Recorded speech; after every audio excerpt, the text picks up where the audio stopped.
सास चली लंदन। रश्मि की सास को लॉटरी की टिकट खरीदने का बड़ा ही शौक था। रश्मि की सास कमला को हमेशा लगता था कि कभी ना कभी लॉटरी में उसे एक बड़ा इनाम निकलेगा। और इस बार जब कमला ने लॉटरी खरीदी तो सच में ऐसा हुआ। लॉटरी का रिजल्ट देखने के बाद अरे सुनो मेरी तो लॉटरी लग गई, लॉटरी। इतने सालों से टिकट खरीद रही थी लेकिन इस बार तो मजा ही आ गया। अरे क्या हुआ भाग्यवान, इतना शोर क्यों मचा रही हो? पहले तो लॉटरी के टिकट खरीद खरीद के मेरी सारी कमाई उड़ा दी और अब इतना शोर। हाँ मम्मी जी, ऐसा क्या मिल गया आपको इनाम में जो आप इतना जोर जोर से सबको आवाज लगा रही हैं? अरे बहू, तुम्हें क्या पता कि मुझे लॉटरी में क्या इनाम मिला है? जरा यहाँ आओ तो दिखाऊं। क्या हुआ माँ, बहुत खुश लग रही हो? जरूर कोई बहुत बड़ी चीज मिल गई है आपको। हाँ बेटा, तुम सब मेरा मजाक बनाते रहते हो ना। ये देखो, लॉटरी में मेरा लंदन का टिकट निकला है। अब तो मैं लंदन घूमने जाऊंगी। अरे वाह, क्या बात है। अब लेकिन इसमें मैं भी साथ जा सकता हूँ ना? कहीं तुम अकेले जाने की तो नहीं सोच रही हो? अरे कैसी बात कर रहे हैं आप, तो मेरे पति परमेश्वर हैं। भला आपके बिना मैं इतनी दूर लंदन कैसे जा सकती हूँ? हाँ माँ जी, और आपका अकेले जाना ठीक भी नहीं। आप तो कभी शहर से भी बाहर अकेले नहीं गई। पापा जी साथ होंगे तो सब कुछ ठीक रहेगा। अरे रहने दो बहू, तुम तो ना चुप ही रहो। एक तुम ही हो जिसे मेरी लॉटरी के टिकट खरीदने से सबसे ज्यादा परेशानी थी। अब देखना। अरे माँ, अब वो सारी बातों को छोड़िए ना, चलिए लंदन जाने की तैयारी कीजिए। कुछ दिनों के बाद, अरे रश्मि सुनती हो, जरा मेरे साथ शॉपिंग करने तो चलो। अरे भाई, मुझे लंदन जाने के लिए कपड़े जो खरीदने हैं। हाँ क्यों नहीं मम्मी जी, चलिए हम दोनों बाजार चलते हैं। मैं आपको लंदन जाने के हिसाब से कुछ मॉडर्न कपड़े दिला दूंगी। देखो तो रश्मि, कितनी खूबसूरत साड़ी है। इसे पहनकर तो मैं एकदम हीरोइन लगूंगी। अरे मम्मी जी, वहाँ लंदन में जाकर भी क्या आप साड़ी ही पहनेंगी? वहाँ तो आपको जीन्स टॉप ऐसा पहनना चाहिए। अरे नहीं, मैंने तो कभी सलवार कुर्ता भी नहीं पहना और तुम मुझे जीन्स पहनाने की बात कर रही हो। मम्मी जी, वहाँ लंदन में कोई भी ये सलवार कुर्ता या साड़ी नहीं पहनता। वहाँ जाकर तो आपको ऐसे ही कपड़े पहनने पड़ेंगे। अरे भगवान, ये कहाँ फंस गई। चलो ठीक है, तुम कहती हो तो ले ही लेती हूँ। उसके बाद रश्मि ने अपनी सास कमला को काफी मॉडर्न और स्टाइलिश कपड़े खरीदवा दिए और दोनों सास बहू घर आ गई। 2 दिन के बाद ही कमला अपने पति के साथ लंदन जाने के लिए रवाना हो गई। वहां पहुंचने के बाद दोनों एक बड़े से होटल में जाकर रुकते हैं। अरे बाप रे बाप, कितना खूबसूरत होटल है। इस बार तो मेरी लॉटरी नहीं लगी। ऐसा लगता है जैसे पूरी दुनिया मेरे कदमों में आ गई।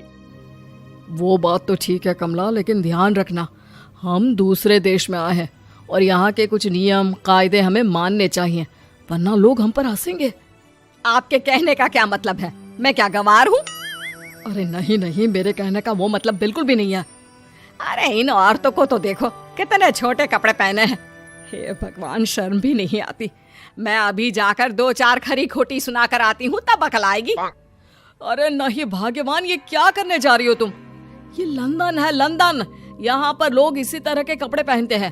अगर तुमने उन्हें कुछ कहा तो लेने के देने पड़ जाएंगे। शाम को कमला डिनर के वक्त अपने होटल के कमरे में खाना ऑर्डर करने के लिए अपने पति से कहती है, देखो जी, मेरा तो कढ़ी चावल खाने का बड़ा मन कर रहा है, जल्दी से ऑर्डर कर दो ना। आई बड़ी कढ़ी चावल खाने वाली। अरे यहाँ नहीं मिलता ये सब। हैं? ऐसा क्यों कह रहे हैं जी? मुझे तो वही खाना है, और अगर कढ़ी चावल नहीं है तो मेरे लिए छोले पूरी मंगवा दीजिए, उसी से काम चला लूंगी। तुम तो ऐसे कह रही हो जैसे तुम लंदन नहीं दिल्ली घूमने आई हो। अरे भला यहाँ लंदन में तुम्हें कढ़ी चावल छोले पूरी कौन ला कर देगा? तो फिर यहाँ खाने को क्या मिलेगा? वही सब जो यहाँ के लोग खाते हैं, विदेशी लोग, समझी? तुम्हें वही खाना होगा। हाय हाय, मैं तो बर्बाद हो गई। मेरा तो लॉटरी का टिकट ऐसे ही बेकार हो गया। अरे इतनी दूर लंदन आने के बाद मन का खाना भी ना मिले, ऐसे लॉटरी निकलने का भी क्या फायदा। अरे रोना बंद करो। देखो कमला, तुम्हारी बात सही है, हम तो अपने देश में ही ठीक थे। किसी तरह कमला और उसका पति लंदन का खाना खाते हैं, लेकिन कमला वहां पहुंचने के बाद बहुत उदास थी और जल्दी वापस अपने घर आना चाहती थी। कमला और उसका पति 2 दिन लंदन घूमते हैं और उसके बाद जब वापस आने लगते हैं, देखो तो यहाँ होटल के कमरे में कितने सुंदर सुंदर शैम्पू लोशन हमें मिल रहे हैं। मैं ना ये सब लेकर चलती हूँ, बहू देखेगी तो बहुत खुश हो जाएगी और मैं भी बड़े शान से दिखाऊंगी उसे ये सब। नहीं नहीं, हम ऐसा नहीं करेंगे। अरे क्यों जी, जब हम अपने देश में किसी होटल में रुकते हैं तो वहाँ भी तो शैम्पू की बोतल, लोशन, क्रीम, टूथपेस्ट सब भर भर कर लाते हैं, तो यहाँ से ले जाने में क्या बुराई है। अरे कमला, ये हमारा देश नहीं लंदन है, यहाँ पर यह सब करना अलाउड नहीं होता। अगर तुमने अपने बैग में इन सब चीजों को रख कर ले जाने की कोशिश की तो हमारी बेइज्जती हो जाएगी। होटल का स्टाफ हमें होटल से बाहर ही नहीं जाने देगा। अरे बड़ा अजीब देश है, इससे तो अच्छा हमारा देश ही है। वहाँ पर कम से कम जो भी चाहो होटल से उठाकर चुपचाप घर ले जाओ, कोई कुछ नहीं कहता। हाँ कमला, तुम्हारी बात सही है, लेकिन अब यहाँ तो यहीं के हिसाब से चलना होगा ना। अगले दिन कमला और उसका पति वापस अपने घर पहुंच जाते हैं। क्या हुआ माँ, कैसा लगा लंदन? बहुत मजा आया होगा ना? अरे बेटा रहने दो, तुम्हारी माँ तो लंदन जाकर पूरी तरह परेशान हो गई। ऐसी क्या बात हो गई मम्मी जी? आप तो बहुत खुश होते हुए लंदन गई थी ना? अरे एक तो तुम्हारे ये कपड़े, जीन्स टॉप पहनकर ऐसा लग रहा था जैसे मैं कपड़ों में फंस गई हूँ। लेकिन माँ, रश्मि ने तो आपको लंदन जाने के हिसाब से ही शॉपिंग करवाई थी ना। अरे मुझे नहीं पहनना ये जीन्स टॉप, मेरी तो कमर में दर्द हो गया और पैरों में ऊंची एड़ी के जूते पहनकर ऐसा लग रहा है जैसे मेरे तो पैर ही गायब हो गए हैं। कितना दर्द कर रहा है। जानते हो, तुम्हारी माँ को तो वहाँ का खाना भी अच्छा नहीं लगा, कह रही थी कि छोले पूरी खाना है। अरे माँ, लंदन में कहाँ छोले पूरी, वहाँ तो वहीं के जैसा खाना खाना पड़ता है। अरे आगे से ना तो मुझे लॉटरी का टिकट खरीदना है और ना ही लंदन जाना है। और बहू, तुम जल्दी से जाकर मेरे लिए गर्मा गर्म कढ़ी चावल बना दो, वो खा लूंगी तो शायद मेरा लंदन जाने का दुख थोड़ा कम हो जाए।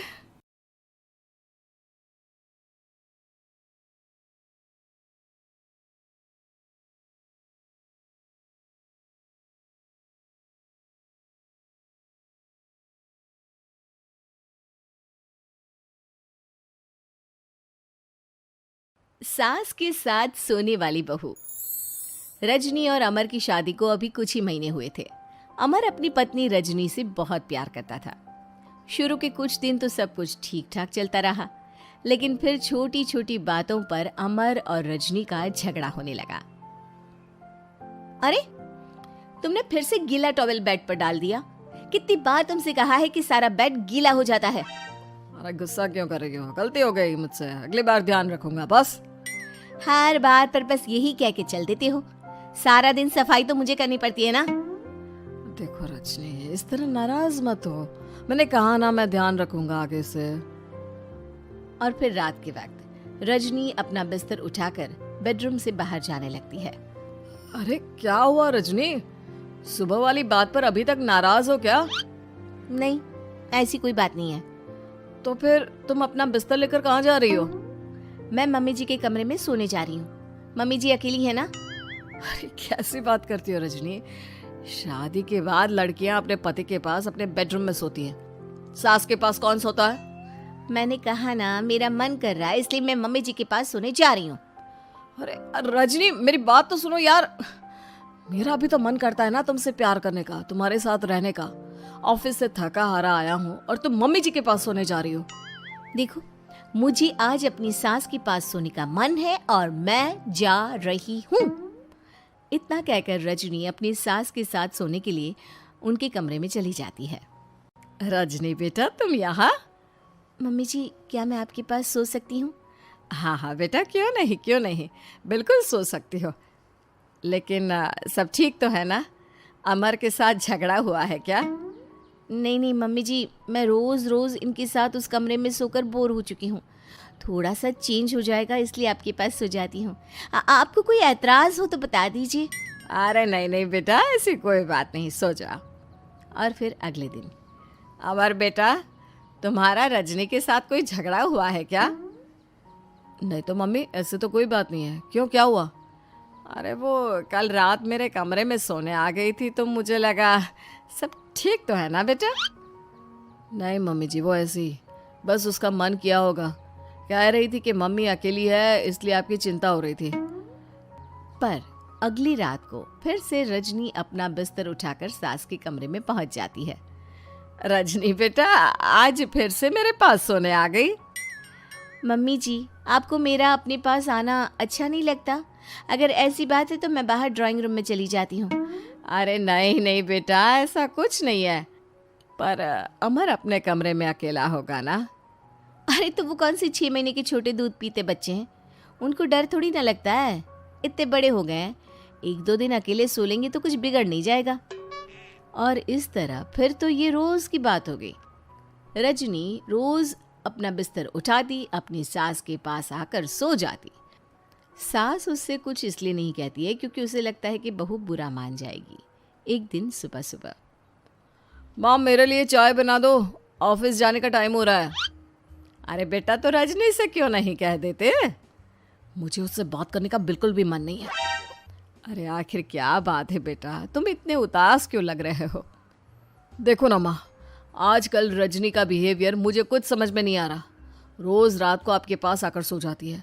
अगर उसे मेरी परवाह नहीं तो मुझे भी कोई फर्क नहीं पड़ता।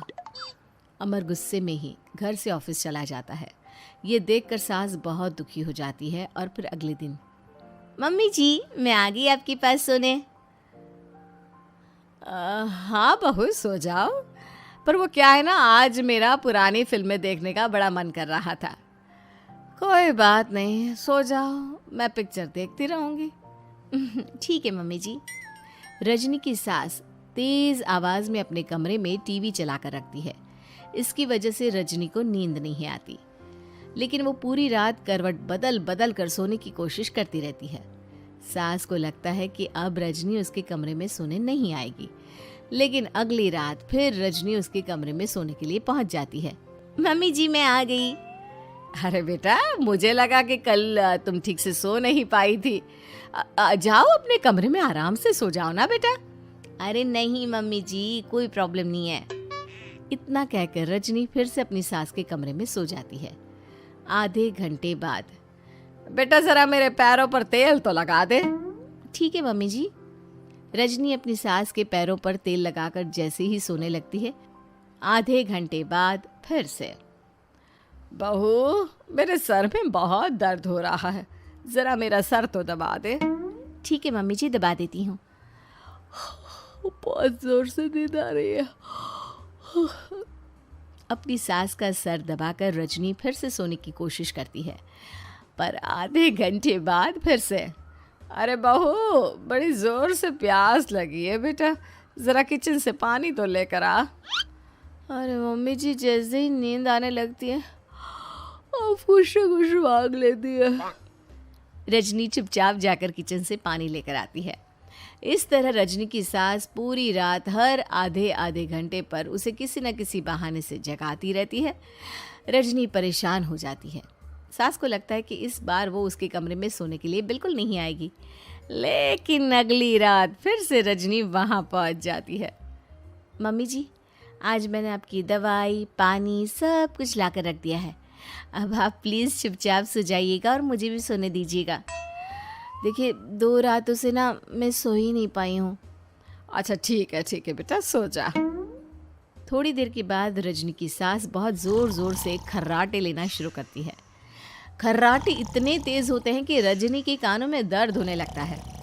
हे भगवान, मम्मी जी को क्या हो गया है? क्या करूँ, कहाँ जाऊँ मैं? परेशान होकर रजनी वापस अपने कमरे में जाती है। रजनी, आज तो बहुत दिनों के बाद अपने बेडरूम में सोने आई हो। आ जाओ। वैसे भी तुम्हारे बिना मेरा मन नहीं लगता। क्या करती, तुम्हारी मम्मी के खर्राटों ने तो मेरी नींद उड़ा कर रखी है। अब मुझे यहीं पर सोना पड़ेगा। अगली सुबह अरे रजनी बेटा, रात को कहाँ चली गई थी? मैं तुम्हें कितना ढूंढ रही थी। मैं तो डर ही गई थी, मेरी बहू न जाने कहाँ चली गई। कहाँ जाती मम्मी जी, अपने कमरे में गई थी। और आजकल ना आप मुझे जानबूझकर बहुत परेशान करती हैं। अगर मुझसे कोई गलती हो गई हो तो सीधे सीधे क्यों नहीं कह रही हैं? 3 रात हो गई है, मुझे ठीक से नींद भी नहीं आती। रजनी, ऐसे क्यों बात कर रही हो? मम्मी ने क्या कर दिया? आप अपनी मम्मी से क्यों नहीं पूछते? मैं बहू हूँ तो क्या इसका मतलब ये है कि दिन भर काम करो और रात में भी चैन से ना सो? रजनी बेटा, बड़ी नादान हो। इसीलिए तो जानबूझकर मैं ये सब कर रही थी, ताकि तुम अपने पति के पास जाकर अपने बेडरूम में सो जाओ। शादी को सिर्फ 6 महीने हुए हैं और तुमने मेरे कमरे में आकर सोना शुरू कर दिया। यह तुम्हारी शादीशुदा जिंदगी के लिए अच्छी बात थोड़ी ना है बेटा। मम्मी, तो क्या आपने जानबूझकर ये सब किया था रजनी को समझाने के लिए? अरे तो और क्या करती? दुनिया की पहली बहू है ये, जो पति को छोड़कर सास के साथ सोने चली थी। इसीलिए मुझे इसके लिए थोड़ा बुरा बनना पड़ा।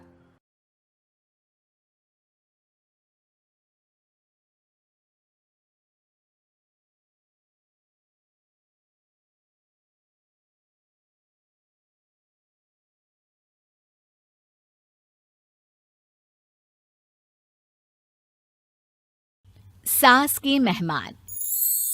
सिमर की सास की सारी जिंदगी किराए के मकान में ही बीती, लेकिन जब बेटा कमाने लायक हुआ तो उसने अपना बड़ा मकान बनाया। क्या है माँ, इतनी लंबी लिस्ट मेहमानों की? गृह प्रवेश है सिर्फ, शादी में तो तुमने इन लोगों को बुलाया ही था ना। अरे बेटा, तुम्हारे पिता और मैंने तो सारा आजीवन घर नहीं बनाया, ये सोचकर कि पैसा घर में लगा देंगे तो तुझे कहाँ से पढ़ाएंगे। अब बेटा, घर जैसी खुशी में मैं उन लोगों को कैसे भूल जाऊं जिन लोगों के साथ मैंने पूरा जीवन काटा। तभी वहाँ बहू आ जाती है। क्या माँ जी, कैसी बात कर रही हैं? बुआ जी, चाची जी, उनकी बेटियाँ, ससुराल वाले सभी तो आ रहे हैं। मैंने उनकी लिस्ट सुमन से पूछकर तैयार कर ली है। हाँ बेटा, ये लोग तो रिश्तेदार हैं, इन लोगों को तो बुलाना ही है। लेकिन जिन लोगों के साथ मैं किराए के मकानों में रही, वो मकान मालिक, वो पड़ोसी, उन्हें कैसे भूल सकती हूँ? माँ, लेकिन वो नीलम आंटी को तो मत बुलाना, बड़ा ही लो स्टैंडर्ड साउंड करती है वो। हाँ माँ, और वो किरण को भी। उनका पति और बेटा खाते कितना है। और नहीं तो क्या, शादी में भी 2000 रुपए वाली प्लेट में दनादन खा रहे थे। माँ कुछ नहीं बोलती, कमरे में चली जाती है। तुम्हारी माँ के तो चोचले ही अलग है, न जाने लोगों को क्या बताना चाहती हैं। अरे आस पड़ोस को तो ऐसे पूछ रही है जैसे कि रिश्तेदार। हाँ, जानता हूँ माँ को, वो किसी से जुड़ती है तो दिल से जुड़ती है। वैसे बात करता हूँ उनसे।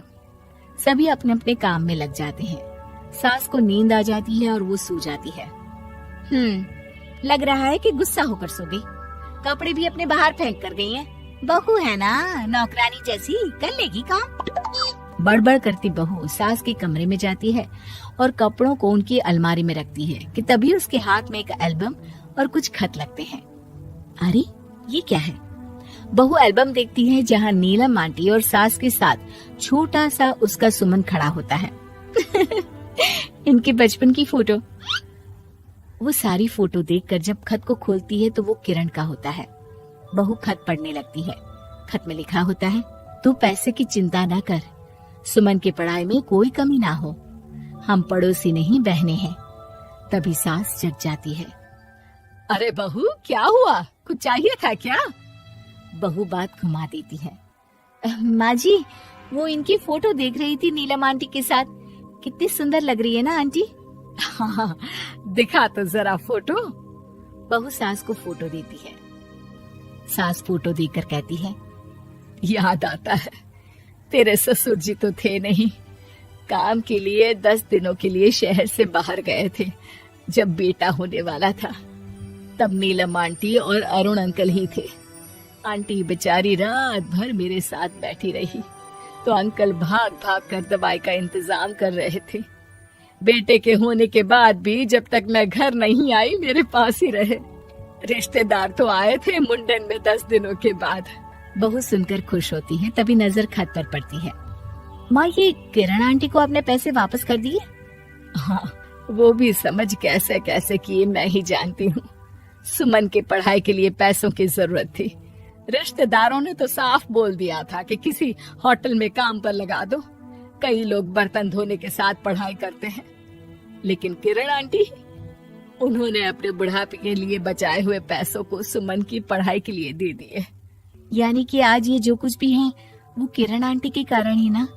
हाँ बहू, ऐसे ऐसे पड़ोसी हुआ करते थे जो किसी रिश्ते के नाम से नहीं बल्कि अपनेपन से भरे थे।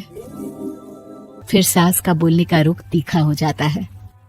और फिर भी देख, सुमन इन लोगों को भी नहीं बुलाने दे रहा है। माँ, मैं बात करती हूँ, ये लोग सिर्फ आएंगे ही नहीं, हम लोगों के साथ रुकेंगे भी घर में, रिश्तेदारों की तरह। सास बहू बेटे से पूछकर एक एक घर जाकर पड़ोसियों को एक दिन रहने का न्योता दे आते हैं। और फिर वो दिन भी आ जाता है जब घर में गृह प्रवेश होता है। अरे हम लोगों का कमरा कहाँ है? बड़ा कमरा देना हम लोगों को, खुला खुला।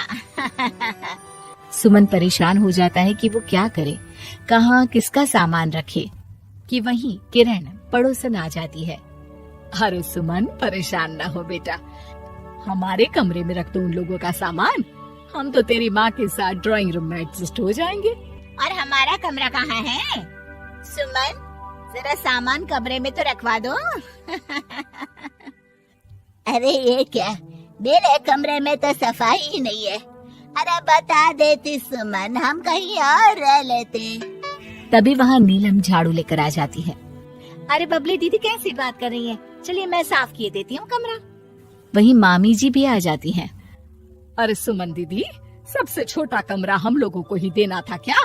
मायके की कोई परवाह नहीं है। वो मामी जी, किरण आंटी और नीलम आंटी की फैमिली एक ही कमरे में है ना, तो इसलिए आप और मामा दो ही तो लोग हैं। तो मामी तो बहू के मुंह से ये बात सुनकर गुस्से से लाल पीली हो जाती है। अरे वाह जी वाह, बहू की जुबान तो देखो कितना बोल रही है। इतना बोलने वाली बहुएं भी होती है क्या? अरे रहने दो, जब मेरी बहन ने ही मेरे बारे में नहीं सोचा तो किसी और से क्या उम्मीद करें। दोनों सामान पैक करके घर से निकल ही रहे होते हैं कि नीलम आ जाती है। अरे राकेश भैया, मैं भी सुमन की तरह ही तो हूँ। आप तो हम लोगों को इतने साल से जानते हैं। हाँ, तुम लोग तो मेरी बहन से चिपकी रही गोंद की तरह। खैर कोई बात नहीं, रहो बड़े कमरे में। तभी अरुण वहाँ आ जाता है, जो नीलम का पति है। अरे भाई साहब, थोड़ा तो वक्त दीजिए, हम सारे छोटे कमरे में शिफ्ट हो रहे हैं। सारे पड़ोसी छोटे कमरे में चले जाते हैं और मामा मामी बड़े कमरे में। बहू चाची के कमरे से बाहर निकल रही होती है कि देखो कैसे बड़ा मकान बनाकर इतरा रही है। अरे जब हम लोगों ने कहा था कि घर बनवा लो, तब तो लड़के को पढ़ाने की पड़ी थी। इतना पैसा रखी थी, महंगे कॉलेज में पढ़ाया, तब बात मानी होती तो सस्ते में मकान बन जाता। बहू आगे जाती है जहाँ दोनों पड़ोसन भी आपस में बात कर रही थी। मानना पड़ेगा सुमन को, बहुत ही समझदारी के साथ चली, बच्चों की जिम्मेदारी को सबसे ऊपर रखा, रिश्तेदारों के साथ भी पूरा निभाया। नहीं तो आजकल के रिश्तेदार। अरे सुमन के लिए तो हम हमेशा ही खड़े हैं। बहू तभी मामी के पास जाती है, जहाँ वो मामा से कह रही होती है, बस अब आ गए इसके घर। अब तो ये रो रो कर भी बुलाएगी तो मैं ना आऊं। कैसे कमरे में रखा हम लोगों को। सुमन भी ना किसी काम की नहीं है। बहू सभी को देख समझ रही थी, रिश्तेदारों के नखरों के बीच पड़ोसियों का प्यार। वो देखकर समझ जाती है कि सास के असली मेहमान कौन है।